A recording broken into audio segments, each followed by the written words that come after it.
అండి, నమస్తే. ఈ వీడియోలో ప్రతి ఒక్కరికి కూడా ఈ టిప్స్ అనేవి యూజ్ అవుతాయండి. ముందుగా స్టవ్ ఆన్ చేసేసి చిన్న మట్టి ప్రమిదను కానీ ఏదైనా మూతను కానీ తీసుకొని దాంట్లో కొన్ని పాలను వేసి వేడి చేయాలి. పాలనేవి బాగా మరిగిన తర్వాతనే సంత్రా పొట్టు ఉంటుంది కదండి, లేదా బత్తాయి పొట్టునైనా చిన్న చిన్న పీసెస్గా కట్ చేసి ఈ పాలల్లో వేసి నానబెట్టండి. దీనివల్ల పొట్టు అనేది కొద్దిగా మెత్తబడుతుంది. తర్వాత స్టవ్ పైన ఒక మందపాటి ప్యాన్ పెట్టేసి 1 టీ స్పూన్ వరకు పసుపును, 1 టీ స్పూన్ వరకు బేసన్ అండి, శనగపిండి ఉంటుంది కదా, దాన్ని కూడా వేసేసి ప్యాన్ పైన మీడియం ఫ్లేమ్ పెట్టేసి ఒక స్పూన్తో అటు ఇటు కొద్దిగా కలర్ అనేది చేంజ్ అయ్యేంత వరకు కూడా వేడి చేయాలి. చూసారు కదండి, ఇలా ఒక 2-3 మినిట్స్ పాటు మాత్రమే వేడి చేశాను. రెండు బాగా మిక్స్ అయినాక ముందుగా మనము పాలను వేడి చేసాం కదా, దాంట్లో ఉండే పొట్టునంతా కూడా కలిపి ఈ మిక్సీ జార్లోకి వేసేయండి. అలాగే ప్యాన్ పైన వేడి చేసిన దాన్ని కూడా ఈ మిక్సీ జార్లోకి వేసుకొని మెత్తగా పేస్ట్ లాగా పట్టుకోవాలి. ఈ పేస్ట్ అనేది మరీ మెత్తగా లూజ్గా కాకుండా ఇలా కొద్దిగా గట్టిగా ఉండే విధంగా చూసుకోవాలి. చాలామందికి ఫేస్ పైన మొటిమలు ఇలా పెద్ద పెద్ద దద్దుర్లు లాగా వస్తాయి కదండి, అవి మనము ఎలాంటి క్రీములు పెట్టినా కూడా అస్సలకే పోవు. చేత్తో పింపుల్స్ను నొక్కినప్పుడు అక్కడ నల్లటి మచ్చలు కూడా అలాగే ఉండిపోతాయండి. అలాంటి వాటికి మనము ఇలా ప్రిపేర్ చేసుకున్న పేస్ట్ను బాగా అప్లై చేయాలి. ఇలా 1 వీక్ ఒక్కసారైనా మీరు అప్లై చేశారనుకోండి, 2-3 మంత్స్లోనే మనకి ఆ మొటిమలు మచ్చలు అనేవి పూర్తిగా తొలగిపోతాయి. అంతేకాకుండా స్కిన్ అనేది తెల్లగా మృదువుగా ఉంటుందండి. మీరు అప్లై చేసిన చేతికి అప్లై చేయని చేతికి తేడా మీకు ఖచ్చితంగా తెలుస్తుందండి. పూర్తిగా ఆరిపోయిన తర్వాత మీరు గోరువెచ్చని వాటర్తో క్లీన్ చేసుకోవాలి, లేదా ఏదైనా క్లాత్తో ఇలా క్లీన్ చేసుకున్నాక చూడండి మీ స్కిన్ అనేది ఎంత నీట్గా, ఎక్కడ కూడా మొటిమలు కానీ మచ్చలు లేకుండా క్లీన్గా ఉంటుంది. ఇక్కడ ఫస్ట్ సారి అప్లై చేశాను కానీ తేడా అయితే మీకు ఎంత నీట్గా కనబడుతుందో చూడండి. అప్లై చేసిన చేతి అయితే ఎంత నీట్గా కనబడుతుందండి. కీర దోసకాయ ఉంటుంది కదండి, దాన్ని ఇలా వీడియోలో చూపించిన మాదిరిగా చిన్న చిన్న పీసెస్గా కట్ చేసుకోవాలి.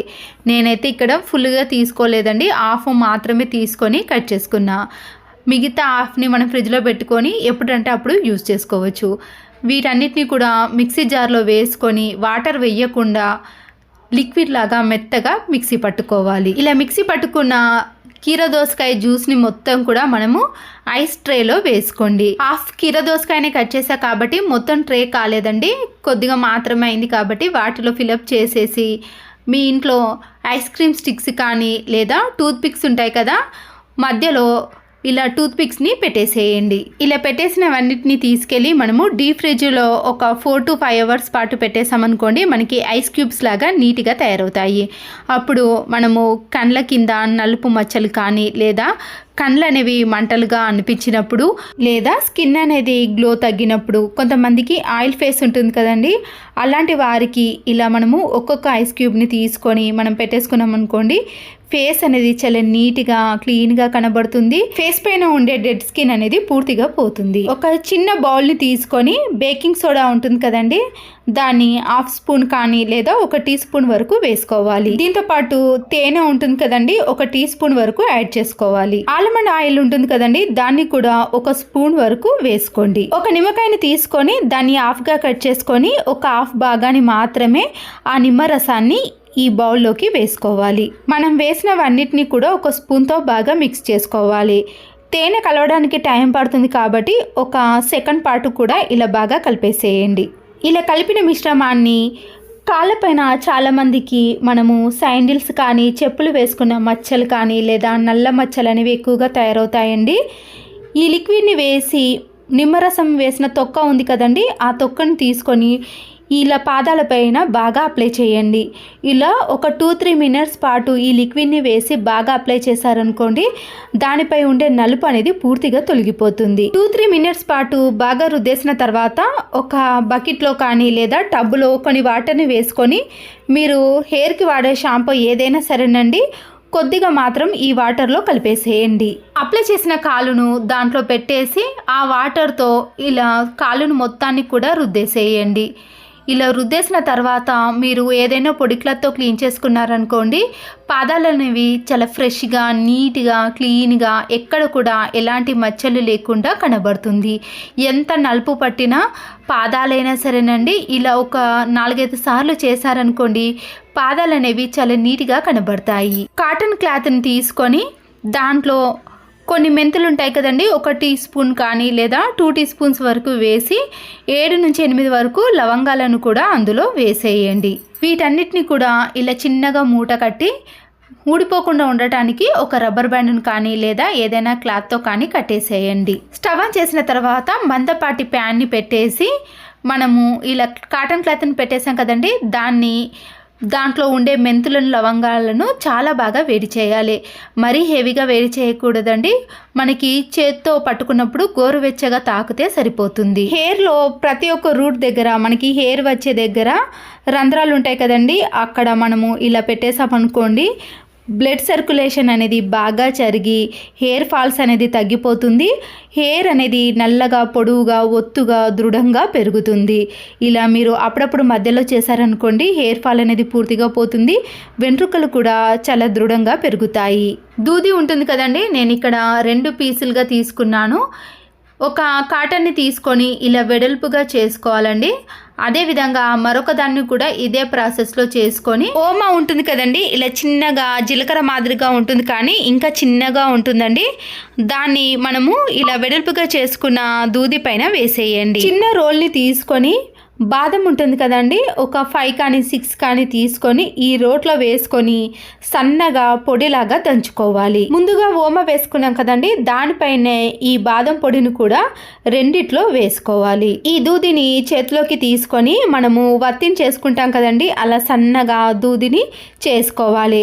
2 మట్టి ప్రమిదలను తీసుకొని మనం చేసుకున్న వత్తిని దాంట్లో పెట్టేసి, మీరు కొబ్బరి నూనెను వేయకుండా నువ్వుల నూనె ఉంటుంది కదండి, ఆ నువ్వుల నూనెను 1 క్యాప్ కానీ లేదా 2 క్యాప్లు ఆ దూది అనేది పూర్తిగా తడిసేంత వరకు వేయాలి. దీపాలను ఇలా వెలిగించిన తర్వాత మీరు 2 గ్లాసులను ఇలా సైడ్కు పెట్టేసి దానిపైన మనము ఒక ప్లేట్ని బోర్లించాలి. మనం ఆ దూదిలో పెట్టినవన్నీ కూడా పూర్తిగా నల్లగా అయ్యేంత వరకు కూడా ఈ ప్లేట్ని తీయకూడదండి, అలాగే పెట్టేసేయండి. మనం వేసిన వత్తి అనేది పూర్తిగా కాలిపోవాలండి. అప్పుడే మనకి న్యాచురల్ కాటుక అనేది రెడీ అయిపోతుంది. బయట మనము ఎలాంటి కెమికల్స్ని పెట్టి తీసుకునే బదులు ఇంట్లోనే ఇలా న్యాచురల్గా ప్రిపేర్ చేసుకొని పిల్లలకి కానీ మనం కానీ పెట్టుకోవచ్చు. స్టిఫ్గా ఉన్న ఒక పేపర్ని కట్ చేసుకొని ఇలా ప్లేట్కి ఉన్న దాన్నంతా కూడా మనము ఒక సైడ్కి అనేసేయండి. తర్వాత ఈ పేపర్లోకి ఈ నల్లగా ఉన్న దాన్నంతా కూడా వేసుకొని ఒక గిన్నెలోకి వేసుకోవాలి. దీంట్లోకి ప్యూర్ నెయ్యి ఉంటుంది కదండి, కల్తీ చేయని నెయ్యిని మాత్రమే యూజ్ చేయాలి. 1 టీ స్పూన్ కానీ 1/2 టీ స్పూన్ వరకు వేసేసి బాగా మిక్స్ చేసుకోండి. ఇలా మిక్స్ చేసుకున్నదంతా కూడా మీరు ఎక్కువగా ప్రిపేర్ చేసుకున్నారనుకోండి, ఏదైనా ఒక బాక్స్లో వేసుకొని స్టోర్ చేసుకోవచ్చు.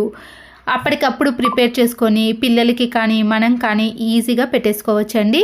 దీనివల్ల ఎటువంటి కెమికల్స్ లేవు కాబట్టి మన స్కిన్కి కానీ కండ్లకి కానీ ఎలాంటి ఎఫెక్ట్స్ అనేవి రాకుండా ఉంటాయి. ఇది న్యాచురల్ అండి, ఇంట్లోనే ప్రిపేర్ చేసుకున్నాము. అంతేకాకుండా వాటర్లో కడిగినా కూడా అంత ఈజీగా పోదండి. కొన్ని అయితే మనం బయట తీసుకున్నవి చేతి తలిగితే నల్లగా జిడ్డుగా తయారవుతుంది కదా, ఇదైతే అలా అస్సలకే కాదండి, చాలా వరకు స్ప్రెడ్ అవుతుంది. పిల్లలు చాలామంది వెంటనే తీసేశారు కదా, అలా పోకుండా చాలాసేపు వరకైనా ఈ కాటుక అనేది అలాగే ఉంటుంది. చూసారు కదండి, నీళ్ళు ఎంత వేసినా కూడా కాటుక అనేది అస్సలకే పోదు. తీసేటప్పుడు మనము ఏదైనా క్లాత్తో ఇలా గట్టిగా అనేసామనుకోండి, చాలా త్వరగా పోతుంది. కొన్ని కాటుకలు మనం బయట తీసుకునేవైతే ఎంత రుద్దినా, గట్టిగా రుద్దినా కూడా ఆ కాటుక అస్సలకే పోదు కదండి, ఇదైతే చాలా త్వరగా కూడా మనము రుద్దగానే పోతుంది. వ్యాజ్లైన్ కానీ లేదా బాడీ లోషన్ ఏదైనా సరేనండి, నేనైతే ఇక్కడ బాడీ లోషన్ వ్యాజ్లైన్ క్రీమ్ని వాడుతున్నాను. దాన్ని కొద్దిగా ఒక గిన్నెలోకి వేసుకోవాలి. కాఫీ పొడి ఉంటుంది కదండి, 1 స్పూన్ వరకు కాఫీ పొడిని కూడా వేసుకున్నాక 1 స్పూన్ వరకు పసుపును, నిమ్మరసం ఉంటుంది కదండి, 1/2 నిమ్మరసాన్ని కూడా ఈ గిన్నెలో వేసేయండి. వీటన్నిటిని కూడా బాగా మిక్స్ చేసుకొని మోచేతులు, మోకాళ్ళు ఉంటాయి కదండి, అక్కడ నల్లగా జిడ్డు పట్టినట్టుగా అనిపిస్తుంది. ఇలా ఎక్కువగా నల్లగా అయినప్పుడు మనం ప్రిపేర్ చేసుకున్న ఈ లిక్విడ్ మొత్తాన్ని కూడా ఈ మోచేతి పైన బాగా అప్లై చేయండి.